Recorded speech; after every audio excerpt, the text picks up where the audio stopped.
राधे राधे प्यारे भक्तों, आप सब कैसे हो। सर्दी बहुत ज़्यादा हो रही है, ठंड से बच के रहो, हंसते रहो और खिलखिलाते रहो। आज हम आपको एकादशी की कहानी सुनाने जा रहे हैं। पो कृष्ण पक्ष एकादशी, इसे पोष भी कहते हैं। तो आप सुनो। श्री युधिष्ठिर जी बोले, हे भगवान, पौष मास के कृष्ण पक्ष की एकादशी का क्या नाम है? इस दिन कौन से देवता की पूजा की जाती है, यह सब समझाएं। श्री कृष्ण भगवान बोले, हे राजन, मैं आपके प्रश्नों का उत्तर देता हूँ। दान देने वाले की अपेक्षा मैं व्रत करने वाले से प्रसन्न हूँ। अब आप इस एकादशी व्रत का महत्व सुनो। पौष माह के कृष्ण पक्ष की एकादशी का नाम सफला एकादशी है। सफलता, सफला भी कहते हैं और सफलता भी। इस एकादशी के देवता नारायण हैं। इसका उपयुक्त विधि अनुसार व्रत करना चाहिए और नारायण जी की पूजा करनी चाहिए। जो मनुष्य एकादशी व्रत तथा मेरा पूजन करते हैं वे धन्य हैं। सफलता नाम की एकादशी में मुझे ऋतु के अनुकूल फल अर्पण करें, अर्थात नारियल, नींबू, अनार, सुपारी आदि, और धूप, दीप, पुष्प आदि से मेरी 16 प्रकार से पूजा करें। इस दिन दीपदान तथा रात्रि को जागरण करना चाहिए। इस एकादशी के व्रत के समान यज्ञ, तीर्थ तथा दूसरा कोई भी व्रत नहीं है। मनुष्य को 5 सहस्त्र तपस्याएं करने से जो पुण्य मिलता है वह पुण्य भक्तिपूर्वक रात्रि जागरण सहित सफलता एकादशी के व्रत करने से मिलता है। हे राजन, अब आप सफल एकादशी की कथा ध्यानपूर्वक सुनिए। चंपावती नगरी में एक महिष्मान राजा राज्य करता था। उसके 4 पुत्र थे। इन पुत्रों में सबसे बड़ा लुमका राजा का पुत्र महापापी था। वह सदैव पर स्त्री गमन तथा वेश्याओं के यहाँ अपने पिता का धन नष्ट किया करता था। वह देवता, ब्राह्मण, वैष्णवी आदि की निंदा किया करता था। जब पिता को अपने बड़े पुत्र के बारे में समाचार सुना, यानी कि ज्ञात हुआ, तब उसको अपने राज्य से निकाल दिया गया। तब लूमक सबके द्वारा त्याग दिया गया था।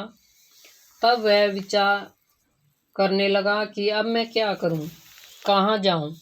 अंत में वह एक दिन वन में रहने लगा और रात को अपने पिता की नगरी में चोरी तथा अन्य कुकर्म करने लगा। जिस वन में वह रहता था वह भगवान को अत्यंत प्रिय था। उस वन में एक बहुत पुराना पीपल का वृक्ष सभी देवताओं को क्रीड़ा स्थल था। इस वृक्ष के नीचे लुम्पक रहता था। कुछ दिन के पश्चात पौष माह के कृष्ण पक्ष की 10वीं के दिन वह वस्त्रहीन होने के कारण सर्दी से मूर्छित हो गया। रात्रि को न सो सका और उसके हाथ पैर अकड़ गए। उसे दिन व रात्रि बड़ी कठिनाई से बीती, परंतु सूर्य नारायण के उदय होने पर भी उसकी मूर्छा न गई। सफलता एकादशी के मध्यम अंत तक वह दुराचारी मूर्छित ही पड़ा रहा। जब सूर्य की गर्मी से उसे होश आया तो वह अपने स्थान से उठकर वन से भोजन की खोज में चल पड़ा। उस दिन वह जीवों को मारने में असमर्थ था, इसलिए जमीन पर गिरे हुए फलों को लेकर पीपल के वृक्ष के नीचे आया। जब सूर्य भगवान अस्त चल हो प्रस्थान कर गए, तब फलों को पीपल की जड़ के पास रख कहने लगा कि हे भगवान, इन फलों से आप तृप्त हुए। ऐसा कहकर वह रोने लगा और रात्रि को उसे नींद न आई। इस महापापी के व्रत तथा रात्रि जागरण से भगवान अत्यंत प्रसन्न हुए और उसके समस्त पाप नष्ट हो गए।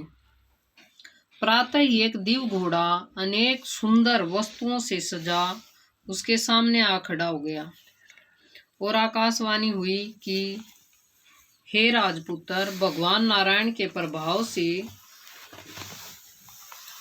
तेरे समस्त पाप नष्ट हो गए हैं। अब तू अपने पिता के पास जाकर राज्य प्राप्त कर। लुम्पक ने जब ऐसी आकाशवाणी सुनी तो वह अत्यंत प्रसन्न हुआ और हे भगवान, आपकी जय हो ऐसा कहता हुआ सुंदर वस्त्रों को धारण कर अपने पिता के पास गया। उसने संपूर्ण कथा कह सुनाई और पिता ने अपने राजभार सौंपकर वन का रास्ता लिया। अब लुम्पक शास्त्र अनुसार राज्य करने लगा। उसके स्त्री पुत्र आदि भी परम भक्त बन गए। वृद्ध अवस्था आने पर वह अपने पुत्रों को गद्दी दे भगवान का भजन करने के लिए वन में चला गया और अंत में विष्णु लोक को गया। भक्ति पूर्वक जो मनुष्य सफलता एकादशी का व्रत करते हैं वे अंत में मुक्ति पाते हैं। जो मनुष्य भक्ति पूर्वक सफलता एकादशी का व्रत नहीं करते हैं वे पूंछ और सींग से रहित पशु तुल्य हैं। सफलता एकादशी के महत्व का पठन व श्रवण से अश्वमेध यज्ञ का फल मिलता है।